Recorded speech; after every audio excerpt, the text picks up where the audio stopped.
down, up, kick, down, up, kick, down, head up, chest up,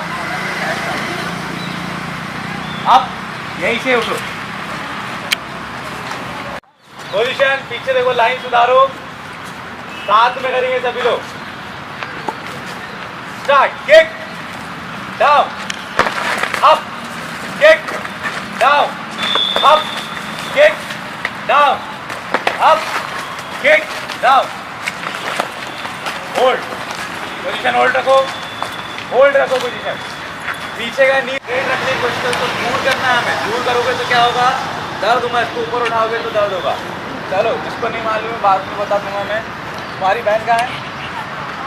करो उसके साथ। अच्छा, वहाँ बैठी हुई है, ठीक है। इस तरह ऐसे गंभीर अपराध जैसे कि एसिड अटैक हो गया या बलात्कार जैसे जो अपराध होते हैं, तो इसमें वो महिला उस मानसिक स्थिति में नहीं होती है या ऐसे शारीरिक स्थिति में नहीं होती है कि वो पुलिस स्टेशन जा सके और अपनी कंप्लेंट लिखवा सके, या वो शर्म में होती है और उस डर में होती है कि मेरे साथ वहाँ पे कैसा व्यवहार किया जाएगा पुलिस स्टेशन में।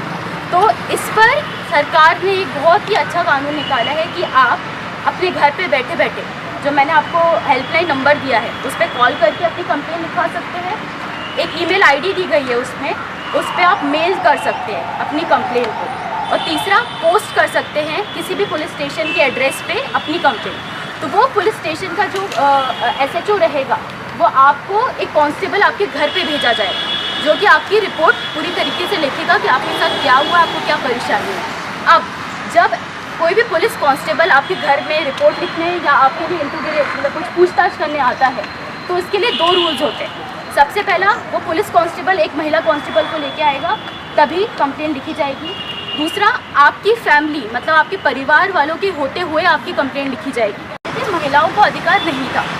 महिलाओं को हमेशा उनके पिता की या उनके हस्बैंड की प्रॉपर्टी मानी जाती है कि हस्बैंड के पास उसका पिता उसे देगा शादी के समय, तो वो प्रॉपर्टी के रूप में देखा जाता था। महिलाओं को अपने विचार का कोई अधिकार नहीं। बस सालों तक जब पहले की महिलाओं ने संघर्ष किया, उसके कारण आज जो 2020 की महिला है, उसको बहुत सारे अधिकार मिले हैं। आज इतने अधिकार हैं कि हमारे पास पुरुषों से ज़्यादा अधिकार महिलाओं के पास है। तो इसके लिए एक बार तालियां बजाइए। अधिकार कि हम पुरुषों के बराबर है, ठीक है। उस चीज़ पे कोई हमारे साथ भेदभाव नहीं कर सकता। कोई आपको कभी ये नहीं बोल सकता है कि आप महिला हैं तो आप पढ़ाई नहीं करेंगे, आप महिला हैं तो आप क्रिकेट, दंगल जैसे स्पोर्ट्स नहीं खेल सकेंगी, आप महिला हैं तो आप आर्मी में नहीं जा सकती, पुलिस में नहीं जा सकती। ये आपको कोई कभी नहीं बोल सकता, ये आपका अधिकार है। और अगर आपको ऐसा बोला जा रहा है तो आपको आवाज़ उठाना बहुत ज़रूरी है कि नहीं, मैं महिला हूँ, मेरे पास अधिकार है कि मैं पढ़ूँगी। और इसी के तहत जो हमारी सरकार है, उन्होंने महिलाओं को फ्री एजुकेशन का भी राइट दिया है। 14 से 19 साल की लड़कियों को फ्री एजुकेशन मतलब मुफ्त में पढ़ाई दी जाएगी। तो ये सबसे पहले अधिकार है, समानता का अधिकार और शिक्षा का अधिकार।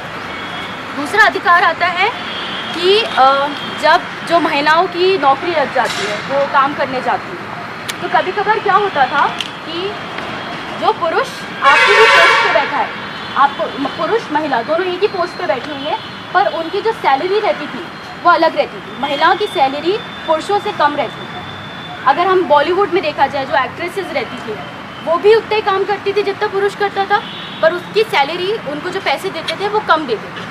तो इस पर बहुत सारे लोगों ने आवाज़ उठाई कि ये तो गलत है। जब हम बराबरी का काम कर रहे हैं तो हमको कम पैसे क्यों मिल रहे हैं? केवल हम महिलाएं उसके आधार पर आप हमें हमारे जो हक के पैसे वो नहीं छीन सकते। तो अगर अब यह अधिकार आपको मिला है कि अगर आप उस पुरुष की पोस्ट पे बैठी हुई हैं तो आपको उसी के बराबर की सैलरी दी जाएगी। और अगर नहीं मिल रही है तो आप इस पर जो ऑफिस में एक कमेटी रहती है जो इस चीज़ के ऊपर बनाई रहती है, तो आप वहाँ जाके इसके ऊपर कंप्लेन कर सकते हैं। तो ये दूसरा अधिकार।